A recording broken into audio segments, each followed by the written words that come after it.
பரபிரம்மணே நமக. ஓம் தத்சத் பரபிரம்ம குருவே நமக. ஆனை முகனாறு முகநம்பிகை பொன்னம்பலவன் ஞான குருவாணியை உள்நாடு.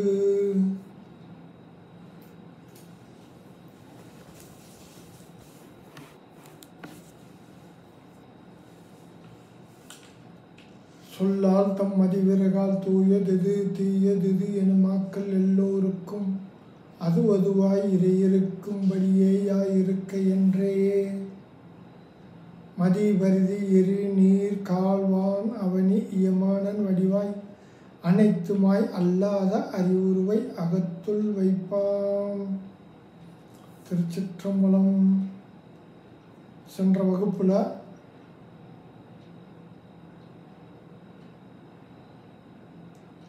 சசிவண்ண போதத்தை அதனுடைய தேவி அடியார்களுக்கு மும்மூச்சுக்களுக்கு சொல்லி இருக்கின்றால் அதை நம்ம பார்த்தோம். தேவியிட்ட மும்மூச்சுக்கள் எனக்கு திருவுருள் இல்லையே என்று பதைக்கின்றன, பதைத்தன, துடிதுடிக்கின்றன. இதுக்கு துக்கத்தை தாங்க மாட்டான், உலகத்தில் துக்கத்தை தாங்க மாட்டாங்க, பதைத்தன அப்படின்னு சொன்னேன். அப்படி சொன்ன உடனே அழகை அச்சமர அகவான்களும் உலகின் முத்தி பெறும் பரிச்சு ஓதுவாம். அழகை அச்சமர மும்மூச்சுவாகிய பேய், அழகைன்னு பேயின்னு அர்த்தம். இந்த இடத்துல மும்மூச்சுவாகிய பேய்கள் அச்சமர, அச்சம்னா பயம். என்ன பயம்?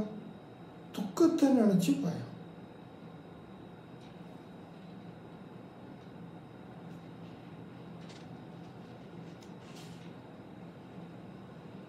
துக்கத்தை நினச்சி பயம். அஞ்ஞானங்கிறது ஒரு துக்கம், ஜனன மரணங்கிறது ஒரு துக்கம், வாழ்ந்து கொண்டு இருக்கும்போதே ஒரு துக்கம். இப்படிலாம் துக்கம் இருக்குது. ஜனனம் மரணம், அப்புறம் அஞ்ஞானம். அஞ்ஞானம்னா என்ன? தன்னை யாருன்னு தெரியாமல் இருக்கிறது, அது பெரிய துக்கம். அதுக்கு அடுத்து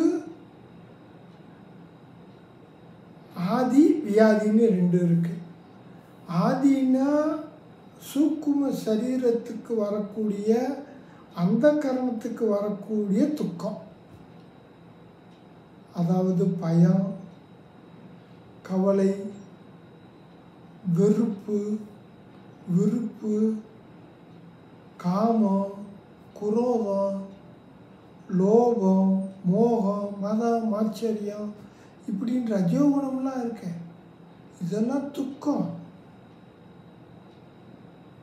இது சூக்கும சரீரத்தில், அந்த கரணத்தில் துக்கம்.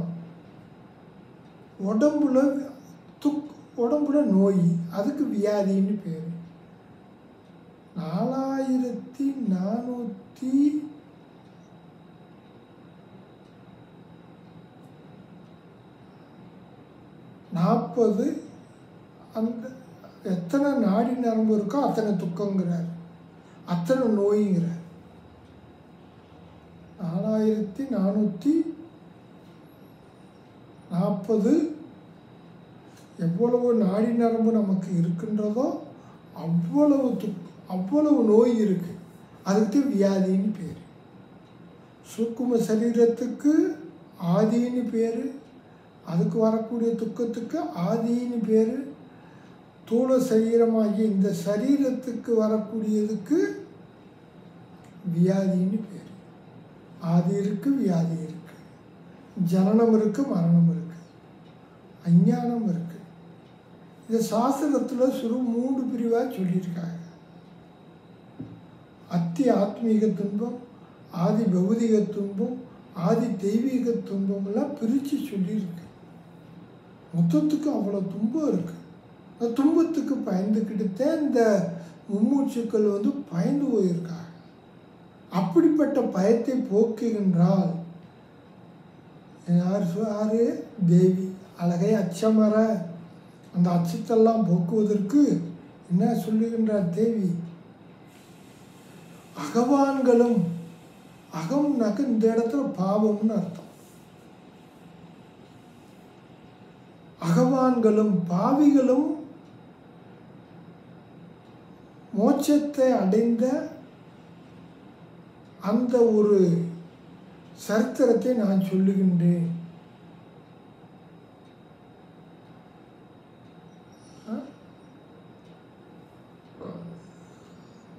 பாவிகளும் மோட்சத்தை அடைந்த, மோட்சம்னா என்னது?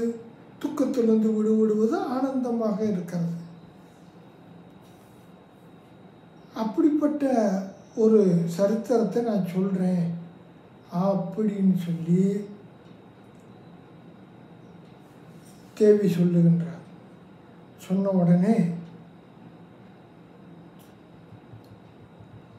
அதுக்கு அடுத்து என்ன சொல்ற தேவி?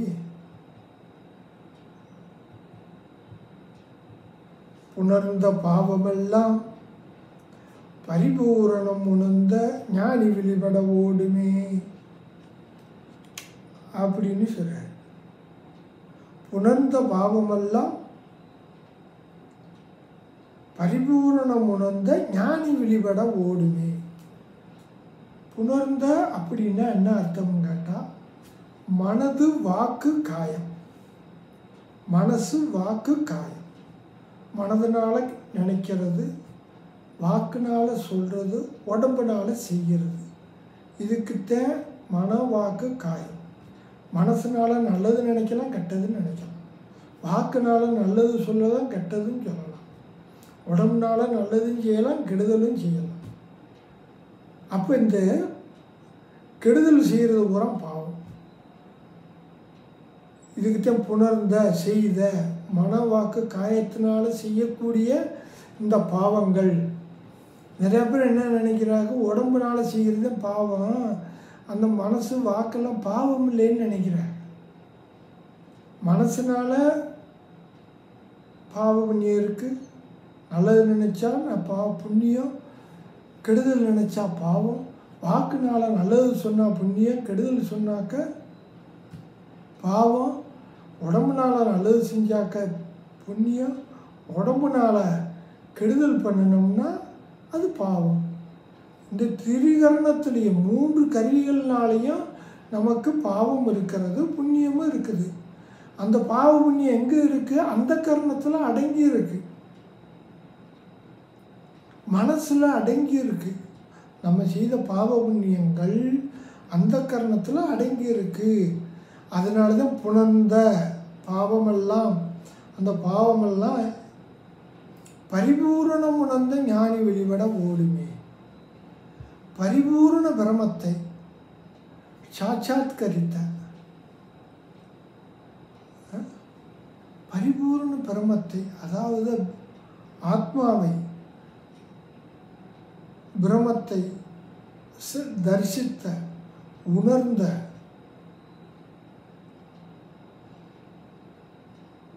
அப்படிப்பட்ட ஞானிகள், தன்னை உணர்ந்த ஞானிகள், அப்படிப்பட்ட ஞானியினுடைய வெளிப்பட ஓடுமே. உணர்ந்த, பரிபூரண உணர்ந்த ஞானி வெளிப்பட ஓடுமே. பரிபூரண பிரமத்தை உணர்ந்த, அறிந்த, தெரிந்த, அனுபவத்தில் இருக்கின்ற ஞானியினுடைய கிருபை, அவருடைய ஞான பார்வை, அவருடைய பார்வை பட்டுச்சுன்னா பாவமெல்லாம் போயிடும்ட்டார். இவருடைய பார்க்கறதுனால ஒரு பார்வை, அதுக்குள்ள ஒரு பவர் இருக்கு. உலகத்திலேயே ஒன்று சொல்கிறாங்க, இவனுடைய பார்வை பட்டுச்சப்பா அதோட போச்சு. காலையில் இவன் முகத்தில் முடித்தேன், இன்னைக்கு காரியமே நடக்கலை அப்படின்னு சொல்கிறாங்க. இப்போ அந்த பார்வைக்கு பவர் இருக்குது. அதே போல் ஞானிகளுக்கு பரிபூர்ண பிரமத்தை சாட்சாத்கரித்த ஞானிகளுடைய அவங்களுடைய பார்வை பட்டுச்சுன்னா நமக்கு பாவமெல்லாம் போயிடும். அவங்களுடைய பார்வை நம்ம மேலே படணும். இவனுக்கு பாவமெல்லாம் போகணுங்கிற எண்ணத்தோடு நம்மளை பார்க்கணும். அப்போ பாவம் போயிடும்.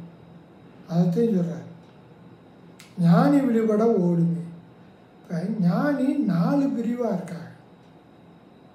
பிரமவித்து, வரன், வரியான், வரிட்டன்னு 4 பிரிவாக இருக்கு. பிரமவித்து, வரன், வரியான், வரிட்டன்னு 4.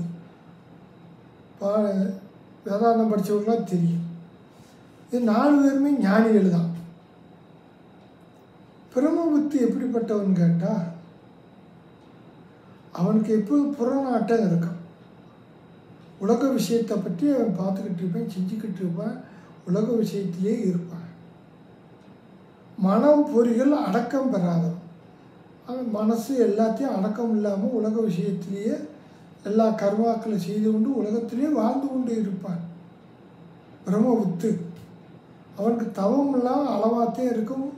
தவம்லாம் பவர்லாம் கிடையாது. ஆனால் அவன் ஞானியாக இருப்பான். அப்படிப்பட்டவன் பிரம்மவித்து.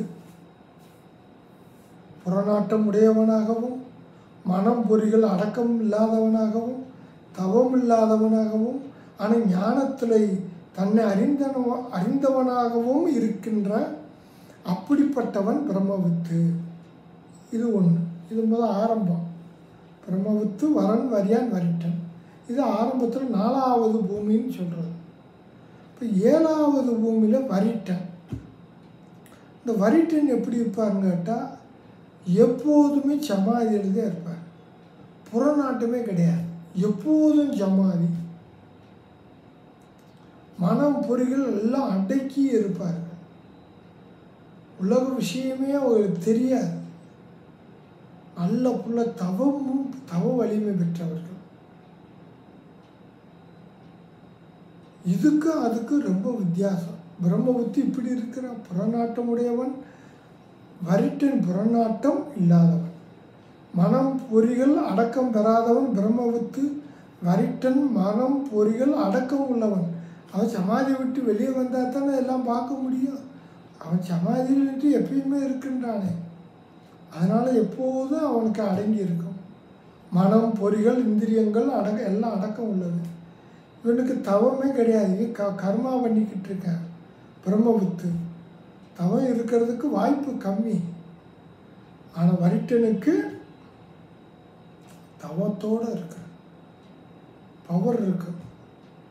பிரம்மபுத்து, வரிட்டன் இவங்க 2 பேருமே பார்வையெல்லாம் படாது. பாவத்தெல்லாம் போக்க மாட்டாங்க. பிரம்மபுத்துக்கு பவர் இல்லை, வரிட்டன் பவர் இருக்கு, ஆனால் பார்க்க மாட்டார். சமாதியில் எப்போதும் ஆனந்தமாக இருப்பார். 2 பேரும் பிரயோஜனம் இல்லை, பாவத்தை போக்க முடியாது. இந்த வரன் வரியான் 2 பேர் இருக்காங்களே, இவங்க 2 பேரும் தான் அவங்களுடைய பார்வையினால்தான் நமக்கு பாவமெல்லாம் போகும். வரன் வரியான். வரன்கிறவ தேசாந்தரம் போய்கிட்டே இருப்பான். ஒரு இடத்துல ஒரு ஊரில் 3 நாளைக்கிட்டே இருப்பார். அப்படிப்பட்டவன் வரன். அந்த அடுத்த ஊருக்கு 3 நாள் கழிச்சு போயிடுவார். வரியான்கிறது சமாதியில் இருப்பார். யாராவது எழுப்பி ஏதாவது ஆகாரம் கொடுத்தா சாப்பிட்டுட்டு திரும்ப சமாதிக்கு போய்க்கிடுவார். அப்பப்போ சமாதிக்கு போவார். அப்பப்போ வெளியே வந்துடுவார், உலக விஷயத்துக்கு வந்துடுவார். அவர் வரியான். வரிட்டன்கிறது எப்போதும் சமாதி தான். அப்போ அந்த வரன் வரியான் 2 பேரும் நம்மளுடைய பாவத்தை போக்குறதுக்கு வல்லமை புரிஞ்சியவர்கள். அதத்தையும் புணர்ந்த பாவமெல்லாம் பரிபூரணம் உணர்ந்த ஞானி விழிபட ஓடுமே அப்படின்னு சொன்னார். அதுக்காக ஒரு விளக்கம் பார்த்தோம். இப்படி பார்த்த உடனே இப்போ ஞானியினுடைய பார்வையினால் யாருக்கு என்ன, ஞானினால் யாருக்கு என்ன கிடைக்குதுங்கிறத ஒரு விஷயத்தை பார்க்கலாம். ஞானியினுடைய அதிகாரிகள் 3 பேர் இருக்காங்க. ஒருத்தர் சிஷ்யன், இன்னொருத்தர் பக்தன், இன்னொருத்தர் தடத்தன். இப்படின்னு 3 பேர் இருக்காங்க. சிஷ்யன், பக்தன், தடத்தன், தடஸ்தன் அப்படின்னு 3 பேர். சிஷ்யன் என்னன்னு கேட்டால், சிரவணம் செய்து உபதேசம் பெற்று ஞானம் அடைந்து முக்தி அடைகின்றான். இந்த ஞானிகிட்ட போய் சிஷ்யன் என்ன பண்ணுறான்? சிரவணம் பண்ணி அவற்றை ஞான உபதேசமெல்லாம் பெற்று ஞானத்தை அடைந்து மோட்சத்தை அடைகின்றான். அது சிஷ்யன். ஒரு அதிகாரி. இன்னொரு அதிகாரி பக்தன். அவன் பக்தன் ஞானிகிட்ட போய் என்ன அடைகிறான்னு கேட்டால், ஞானிக்கு பூஜை பண்ணி அர்ச்சனையெல்லாம் பண்ணி அவரை வழிபட்டு அவருக்கு அன்னமெல்லாம் கொடுத்து சாப்பாடு தண்ணியெல்லாம் கொடுத்து வஸ்திரமெல்லாம் கொடுத்து உணவு உடை இதெல்லாம் இருப்பிடமெல்லாம் கொடுத்து அவருக்கு பணிவடையெல்லாம் செய்து அவருக்கு எல்லாம் செய்து அவன் என்ன விரும்புகின்றானோ அதை அடைகின்றான். ஞானிகிட்ட போய் பக்தன் இவைகளெல்லாம் செய்து அதை அடைகின்றான். ஞானியை பூஜை பண்ணுறது, அவரை விழுந்து வணங்குறது, அவருக்கு உணவு உடை இருப்பிடம் எல்லாம் கொடுத்து அவர் நல்லா கவனிச்சுக்கிறது, தொண்டெல்லாம் பண்ணுறது, பண்ணி அவனுக்கு என்ன ஒரு மனசில் வேணுமோ அதை நினச்சி அந்த காரியம் அவனுக்கு சித்திக்குது. அது 2வது பக்தன் ஒருத்தன். 3வது தடஸ்தன்னு ஒருத்தர் இருக்கு. அந்த தடஸ்தன்லேயே நல்லோர் தீயோர்னு 2 பேர் இருக்காங்க. நல்லோர் தடஸ்தனில் நல்லோர் ஜீவன் முக்தர் சதாச்சாரத்தில் பிரவர்த்தி செய்வது போல பார்த்து தானும் அவ்வாறே பிரவர்த்திக்கிறான். அதாவது தடஸ்தனில் ஒருத்தர் நல்லோர்னு ஒருத்தர் இருக்க, அந்த ஞானிகள் என்னென்ன செய்கிறாக எப்படி எப்படியெல்லாம் இருக்காங்கன்னு பார்த்து அப்படியே தானும் கடைப்பிடிக்கிறது. அவர் குளிக்கிறாரு, சாமி கும்பிட்றார், தியானம் பண்ணுறார், ஞானி என்னென்ன பண்ணுறாரோ அதெல்லாம் பார்த்து பார்த்து அப்படியே செய்கிறது. இது தடஸ்தனில் நல்லோர் செய்யக்கூடிய காரியம். இந்த தடஸ்தனில் தீயோர்னு ஒருத்தர் இருக்கு. அவன் என்ன செய்கிறான்னு கேட்டால், இந்த ஜீவன் முத்திர ஞானியை வழிபட்டு சர்வ பாவங்களிலிருந்து விடுபடுகின்றான். அவரை வழிபட்டு ஞானியை வழிபட்டு பாவத்திலிருந்து விடுபடுகின்றான் அப்படின்னு சொல்கிறார். ஞானியை வழிபடுறதுனால என்ன பிரயோஜனம்னு பார்த்தோம். சிஷ்யன், பக்தன், தடத்தன். தடத்தனில் நல்லோர் தீயோர். சிஷ்யன் என்ன பண்ணுறான்? அவர்கிட்ட சிரவணம் பண்ணி ஞான உபதேசம் பெற்று ஞானத்தை அடைந்து மோட்சத்தை அடைகின்றான். பக்தன் என்ன பண்ணுறான்? ஞானிக்கு பூஜை பண்ணி அவருக்கு அர்ச்சனையெல்லாம் பண்ணி அவரை வழிபட்டு அவருக்கு உணவு உடை இருப்பிடமெல்லாம் கொடுத்து எல்லாம் பணிவிடைகள்லாம் பண்ணி தொண்டு பண்ணி அவன் என்ன காரியம் வேணுமோ அந்த காரிய சித்தியை அடைகின்றான். தடத்தனில் இன்னொருத்தர் நல்லோர் ஞானி என்னென்ன செய்கிறாரோ அதை பார்த்து பார்த்து செய்கிறது. பார்த்து பார்த்து செய்து அது நல்ல அப்படியே நல்ல ஞானி மாதிரி கொஞ்சம் வந்துக்கிட்டு இருக்கான், பக்குவமாக வந்துக்கிட்டு இருக்கான். அவனுக்கு ஞானம் வரல, ஞானம் சிஷியனுக்குத்தே வருது. நல்லவருக்கு வழிபட்டதுன்னு அவர் கூடவே இருந்ததுனால நல்ல குணங்கள் சத்துவ குணம் வருது. பாவி இருக்கேன் தீயர், அவனை ஞானியை அவரை வழிபட்டு என்ன அடையுது? அவனுக்கு பாவமெல்லாம் போகுது. ஞானியை வழிபட்டதுனால இந்த மாதிரி 3 இருக்குங்கிறத நம்ம தெரிஞ்சுக்கிறோம். நிறைய பேர் குழப்பமாக இருக்கு, யார் ஞானின்னு தெரியல, பிரமவித்தா வரனா வரியானா வரிட்டானான்னு தெரியல, அந்த ஞானிகளை வழிபட்டால் என்ன கிடைக்கும்னு தெரியல. அந்ததுனால ஞானிகள் 4 பிரிவு, அதிகாரிகள் 3 பிரிவு, ஞானியை வழிபட்ட என்னென்ன பலன்லாம் கிடைக்கும் அப்படிங்கிறத நம்ம தெரிஞ்சுக்கிறோம். அப்படி சொன்ன உடனே அதுக்கடுத்து சாஸ்திர நூல் என்ன சொல்லுது? எழிலாரும் ஞானி புகழென்னை கூற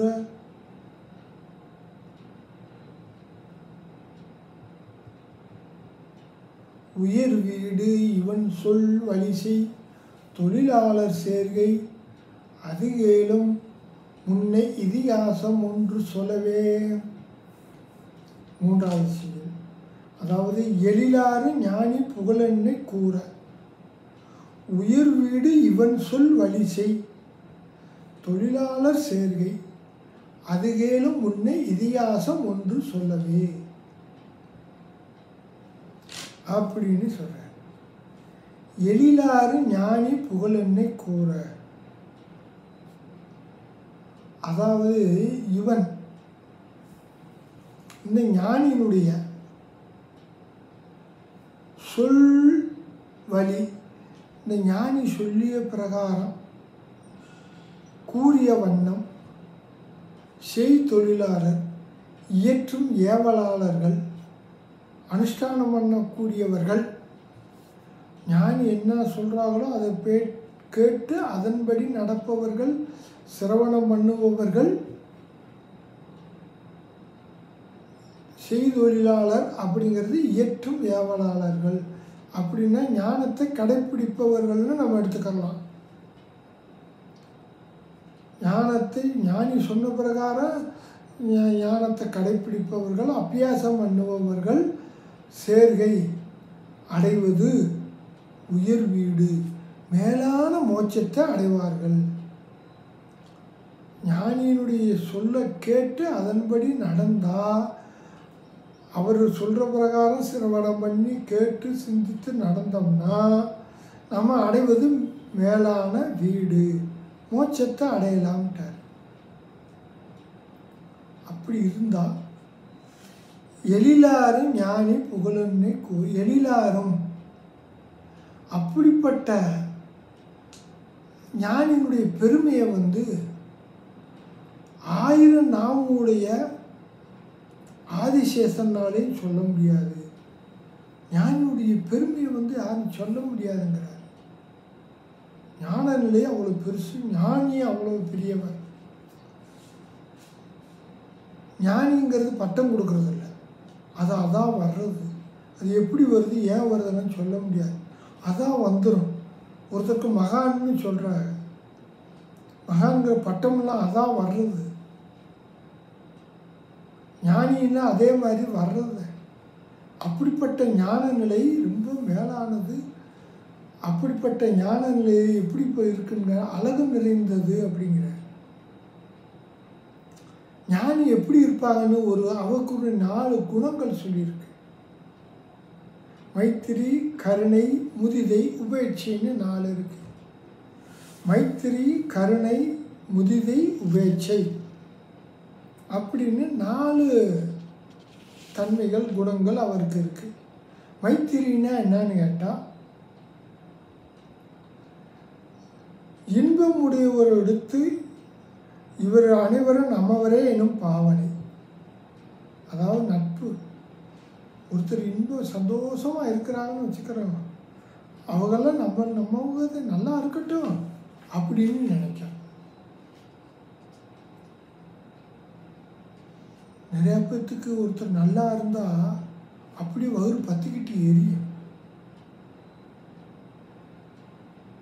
அது எதிரி நல்லா இருந்தால் போச்சு பற்றிக்கிட்டு எரியும்.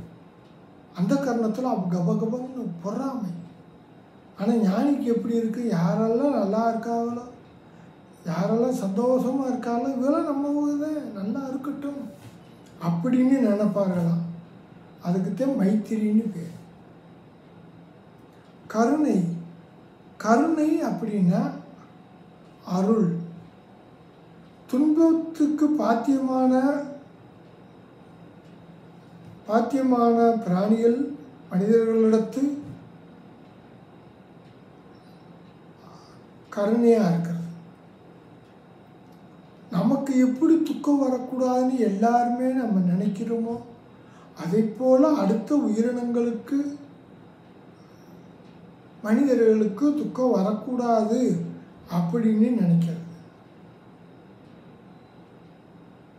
இதுக்கு தான் கருணைன்னு பேர். அப்புறம் முதிதைனா உவகைன்னு பேர்.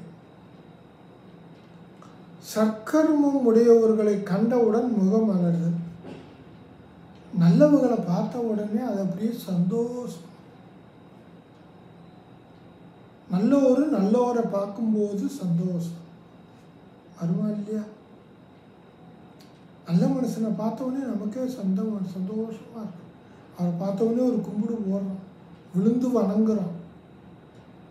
அந்த மாதிரி ஞானிகளுக்கு நல்லவர்களை பார்த்தாக்க அவர் சந்தோஷப்படுவாராம். சத்துவகுணத்தை இருப்பவனையும் நல்ல குணத்தை உடையவனை பார்த்தா அவர் சந்தோஷப்படுவார். அதாவது அதுக்கு முதிதைன்னு பேர்.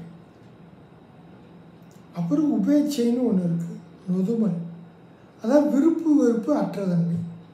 இது தீயோர்கள் இருப்பாங்க, பாவிகள், தீயோர்கள். இவங்களை பார்த்தாக்க ஞானிகள் விரும்பவும் மாட்டார்கள், வெறுக்கவும் மாட்டார்கள். விரும்புறதும் இல்லை, வெறுக்கிறதும் இல்லை.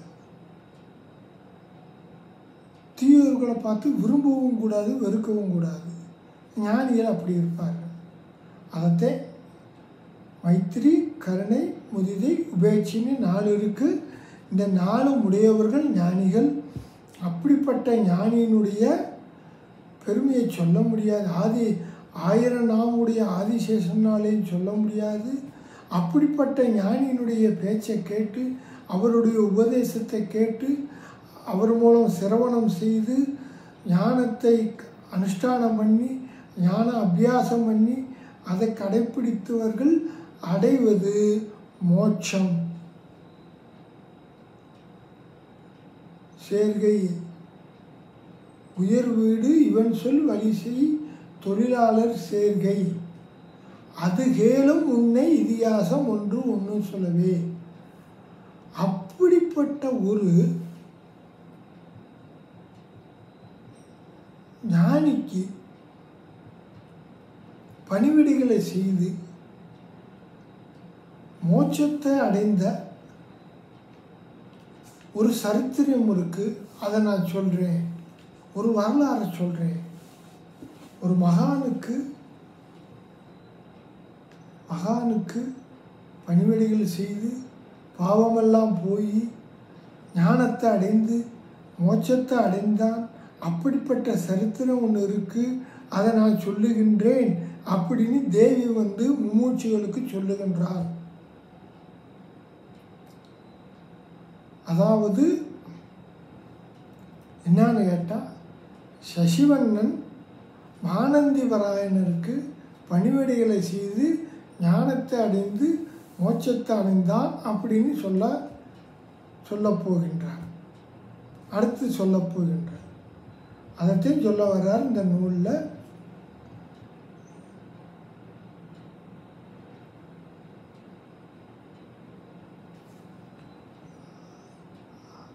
தந்தாபமற்ற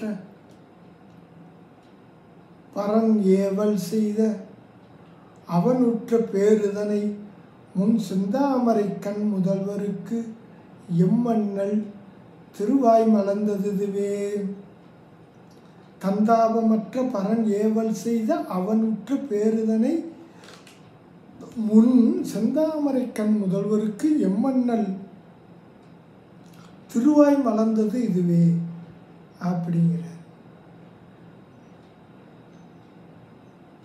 இந்த இதிகாசம் இருக்கே, இந்த சரித்திரம் தன் தாபமற்ற தன்னுடைய தாபத்திரயங்கள் நீங்கின பரன் ஞானியினுடைய ஏவல் செய்த அவன் ஏவல் பணிவிடைகளை தவறாது இயற்றிய அந்த சீடன். அதாவது இந்த நூல் இந்த இதிகாசம் இருக்க சரித்திரம், அது ஒரு சரித்திரம் எப்படி என்னன்னு கேட்டால், தன்னுடைய தாபத்திரயங்கள்லாம் நீங்கினவர்கள். அத்தி ஆத்மீகம், ஆதி பௌதிகம், ஆதி தெய்வீகம்னு 3 வகையான தாபம் துக்கங்கள் இருக்கின்றன. அந்த துக்கங்கள்லாம் இல்லாத அந்த ஞானி இருக்கிறார். ஞானினால துக்கம் இருக்கக்கூடாது. ஆனால் பிரம்மவித்து பெரிதான திருஷ்ட துக்கம் பிரம்மவித்து அனுபவிப்பாங்கிறது ஒரு விதி இருக்குது. மற்ற 3 பேருக்கு துக்கம் கிடையாது. வரன் வரியான் வரட்டனுக்கு துக்கம் கிடையாது. ஆனால் பிரம்மவித்துக்கு துக்கம் இருக்கும். ஞானி தான் பிரம்மவித்துக்கு துக்கம் இருக்கத்தான் செய்யும். இருந்தாலும் அது திருஷ்ட துக்கம்னு சொல்கிறது. சரி, அதைத்தான் இந்த இடத்துல சொல்கிறேன். தன்தாபமற்ற தன்னுடைய தாபங்களில் நீங்கின பரன் ஞானிக்கு, ஞானினா தன்னுடைய துன்பங்கள்லாம் நீங்கினவர், துக்கமே இல்லாதவர், ஆனந்தமாக இருக்கிறவர். அதுக்கு தானே ஜீவன்முக்தின்னு பேர், அதுக்கு தான் மோட்சம்னு பேர். துக்க நிவர்த்தி, ஆனந்த பிராப்தி. துக்கத்திலிருந்து விடுபட்டவரும் ஆனந்தமாக இருக்கக்கூடியவர் அந்த ஞானி.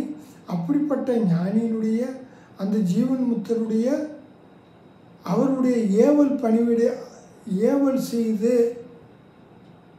அவர் என்னென்ன சொன்னாரோ அதன் பிரகாரம் நடந்து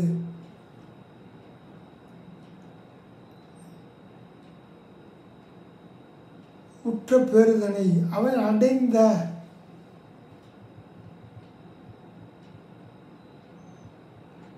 பேரு அப்படின்னா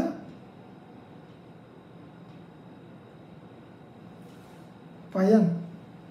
அவன் அடைந்த பயனை ஞானிக்கு பணிவிடையெல்லாம் செய்து அவன் அடைந்த அந்த பயனை, அந்த மோட்சத்தினை பூர்வம் ஞானிக்கு பணிவிடையெல்லாம் பண்ணி அவன் அடைந்த அந்த பேரு, அந்த பயனை முன்னால் பூர்வம் செந்தாமரைக்கண் முதல்வருக்கு, செந்தாமரை மலர் போன்ற கண்ணை உடைய முதல்வருக்கு, புருஷோத்தமனுக்கு, திருமாலுக்கு என்னது திருமாலுக்கு? செந்தாமரை கண், செந்தாமரை மலர் போன்ற கண்களை உடைய முதல்வருக்கு, திருமாலுக்கு, விஷ்ணுவுக்கு, எம்மண்ணல் எமது தலைவர் அதாவது சிவன் சிவபெருமான் திருவாய் மலர்ந்தது இதுவே. அவர்தான் திருவாய் மலர்ந்து சொல்லியிருக்கிறார். அதாவது திருமாலுக்கு சிவபெருமான் என்ன சொல்றார்? துன்பமெல்லாம் விடுபட்டு ஞான நிலையில் இருந்த ஒரு மகானுக்கு ஒருவன் பணிவிடைகள் செய்து அவர் சொல்றபடியெல்லாம் நடந்து அவன் அடைந்த அந்த பயனை திருமாலுக்கு சிவபெருமான் சொல்லுகின்றார். அவனுடைய சரித்திரத்தை சொல்றார்.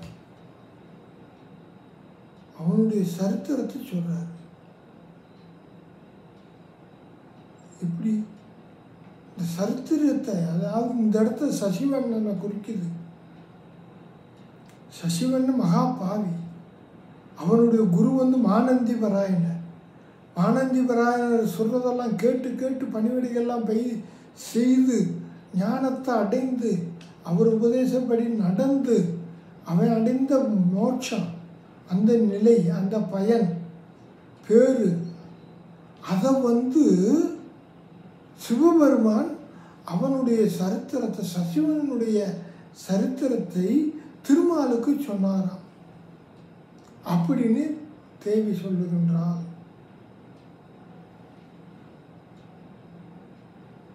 இறைவனே சசிவனுடைய, சிவபெருமானே சசிவனுடைய சரித்திரத்தை திருமாலுக்கு சொன்னார் அப்படிங்கிறாரு. அது இந்த செயலுடைய அர்த்தம். தந்தாபமற்ற பரன் ஏவல் செய்த அவனுற்ற பேருதனை முன் செந்தாமரை கண் முதல்வருக்கு எம் அண்ணல் திருவாய் மலர்ந்தது இதுவே. திருவாய் மலர்ந்து இதை சொல்லியிருக்கிறார், சரித்திரத்தை சொல்லியிருக்கிறார். சசிவண்ணனுடைய சரித்திரத்தை இறைவனே சொல்லியிருக்கிறார். அப்படின்னா என்ன, பாபியாஞ்சி எவ்வளோ மேலான நிலையை அடைந்தான் அப்படிங்கிறத சொல்ல போகிறார். அடுத்து என்ன சொல்கிறார்? உம்மைப்பில் ஞானி வெளிப்பட்டு முன்னை வினை விட்டு முத்தி உலகில் தவமற்ற வெய்ய வினையே புரிந்த சசிவண்ணன் எய்து கதையே. இந்த உலகத்தில்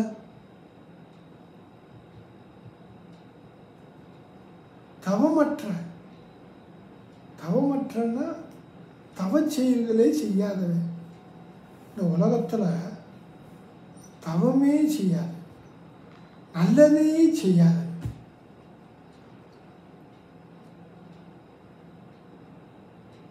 வெய்ய வினையே புரிந்த, இந்த உலகத்தில் தவமே செய்யாதவன், நல்லதே செய்யாதவன், புண்ணியமே பண்ணாதவன்,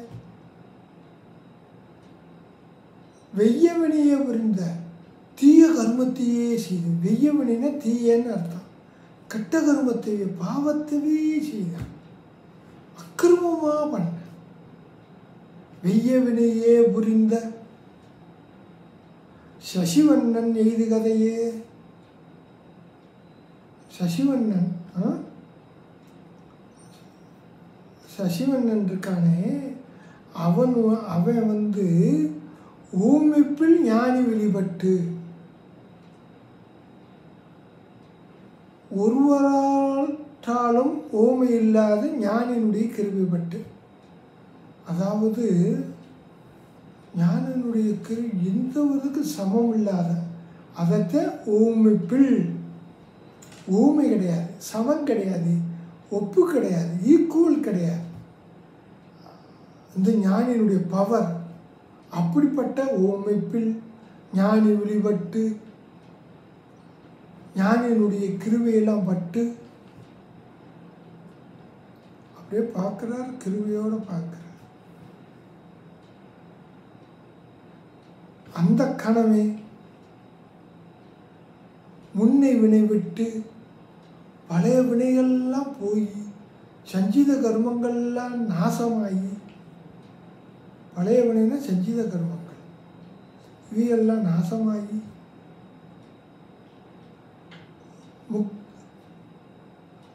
சஞ்சித கர்மங்கள்லாம் நீங்கி முக்தி எய்த கதையே. மோட்சத்தை வீடு பெற்ற அடைந்த சரித்திரம்தான் இது அப்படின்ட்டு. இந்த சரித்திரம் என்னது? இந்த உலகத்தில் நல்லதே செய்யாமல் கெட்டதே செய்த,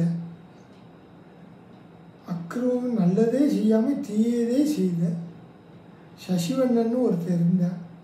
அவன் என்ன செஞ்சான்? தனக்கு நிகர் தானேங்கிற அளவுக்கு பவராக இருந்த ஒரு சக்தி வாய்ந்த ஒரு மகான்கிட்ட போய் அவருக்கு பணிவிடையெல்லாம் பண்ணி அவருடைய கிருபையெல்லாம் பட்டு இவனுடைய சஞ்சீத கர்மங்கள்லாம் போய், சஞ்சீதங்கிறது ஒரு அந்த கர்மத்தில் அடங்கி இருக்குது, அதுக்கு சஞ்சீதம்னு பேர். பாவ புண்ணியங்கள் இவைகள் எல்லாம் நாசமாகி பாவமெல்லாம் போய் மோட்சத்தை வேற அடைஞ்சிட்டேன். நம்ம மோட்சம் அடைகிறதே பெரிய பாடாக இருக்கு. மகா பாவியானவன் மோட்சத்தை அடைஞ்சிட்டான் அப்படின்னு சொல்ற. அதே இந்த கதை. என்ன கதை? சிவபெருமான் திருமாலுக்கு சொன்ன கதை, சசிவண்ணனுடைய கதை அப்படிங்கிறத கருத்து. இதனுடைய என்னங்கிற விஷயத்த, சசிவண்ணன் என்னங்கிற விஷயத்த அடுத்தடுத்து நம்ம பார்க்கலாம். அடி ஏனையால் அருள்மேனி சாற்றி படி மீது வந்த பரணே, கொடியனே நினைப்பளவில் எங்கனே வீடளித்த கண்ணா கடைப்போக கார். திருச்சிற்றம்பலம்.